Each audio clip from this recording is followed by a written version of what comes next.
Have you ever wondered how a war fought on a small peninsula in East Asia nearly dragged the entire world into a nuclear catastrophe? Today, North Korea and South Korea remain divided by one of the most heavily fortified borders on Earth. Families have been separated for generations, millions died, entire cities were reduced to rubble, yet despite its enormous impact, many people know surprisingly little about the conflict that created the modern Korea we know today. This is the story of the Korean War, a brutal struggle of ideology, survival, and power that transformed the Cold War forever and brought humanity dangerously close to a Third World War.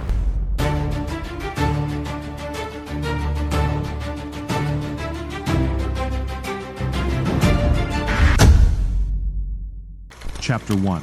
How Korea became divided. To understand the Korean War, we need to go back to the end of World War II. For decades, Korea had been occupied by Japan. Korean culture was suppressed, resources were exploited, and many Koreans suffered under colonial rule. When Japan surrendered in August 1945, Koreans celebrated what they believed would be the beginning of freedom and independence. But the victory created a new problem.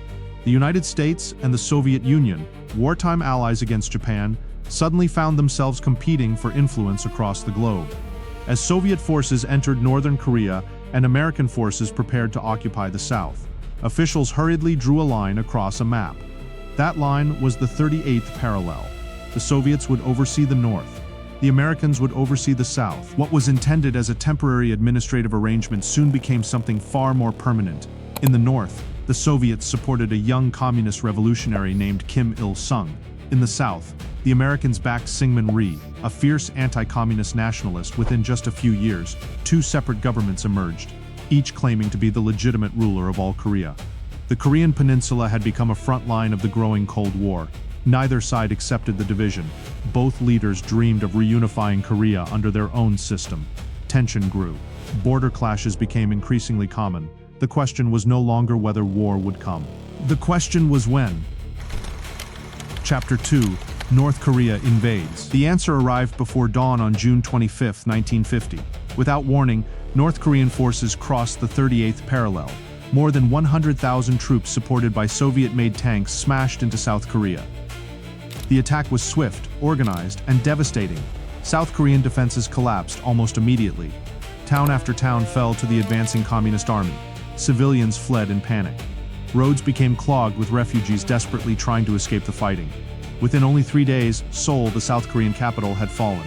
Many observers believed the war was effectively over, but events thousands of miles away would change everything. The United States viewed the invasion as a major test of communist expansion. American leaders feared that if South Korea fell, other nations could soon follow. The United Nations Security Council quickly condemned the invasion and authorized military intervention. For the first time in history, a UN force was assembled to defend a member nation. American troops formed the majority of the force, but soldiers also arrived from Britain, Canada, Australia, Turkey, and many other countries. Yet even with international support, the situation looked bleak. By August 1950, UN forces had been pushed into a tiny corner of southeastern Korea, known as the Pusan Perimeter. North Korea controlled almost the entire peninsula. The defenders stood with their backs to the sea. If the perimeter collapsed, South Korea would cease to exist. Chapter 3. The Incheon Gamble. At this critical moment, American General Douglas MacArthur proposed one of the most daring military operations in modern history. Instead of continuing a defensive struggle, he wanted to launch a surprise amphibious landing deep behind enemy lines at the port city of Incheon. Many military experts thought the plan was reckless. The tides at Incheon were extreme. The harbor was difficult to navigate. Failure could be disastrous. MacArthur pushed forward anyway. On September 15, 1950, thousands of UN troops stormed the beaches. The operation was a stunning success. North Korean supply lines were severed. Enemy forces suddenly found themselves trapped between advancing UN armies. Within days, Seoul was recaptured. The momentum of the entire war shifted almost overnight. As North Korean forces retreated in chaos, UN troops crossed the 38th parallel and advanced into North Korea itself. Many believed reunification under the South was now within reach. By October, UN forces were moving rapidly toward the Yalu River, the border between North Korea and China. But another powerful nation was watching closely. China viewed the advancing armies as a direct threat to its security.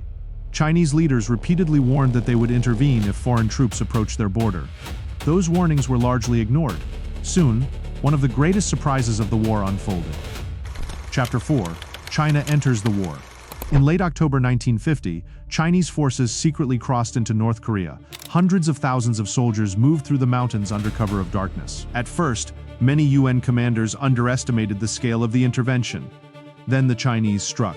Wave after wave of soldiers attacked across freezing battlefields. The fighting became brutal and chaotic.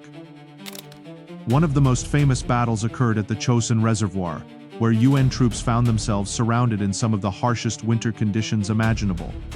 Temperatures dropped far below freezing, weapons malfunctioned, vehicles froze, frostbite claimed countless victims.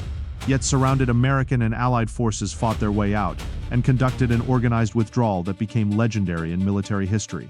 Across the front, Chinese offensives pushed UN forces southward. Seoul changed hands again.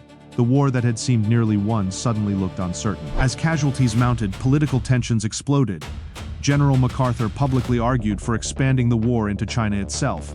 Some proposals even involved the possible use of nuclear weapons. President Harry Truman feared such actions could trigger a wider conflict with China and the Soviet Union. The disagreement became so severe that Truman removed MacArthur from command in April 1951. The decision shocked many Americans, but reflected a critical goal: preventing the Korean War from becoming World War III. Eventually, the front stabilized near the same area where the war had begun. Neither side could achieve a decisive breakthrough. The conflict entered a bloody stalemate.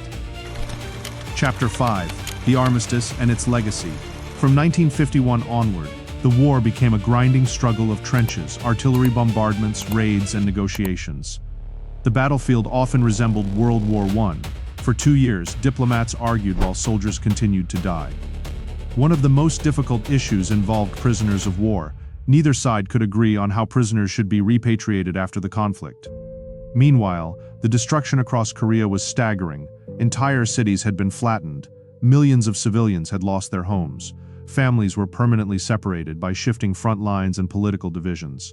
Finally, on July 27, 1953, an armistice agreement was signed. The guns largely fell silent, but there was one major problem. The Korean War never officially ended. No peace treaty was signed. Instead, a demilitarized zone, known as the DMZ, was established near the 38th parallel.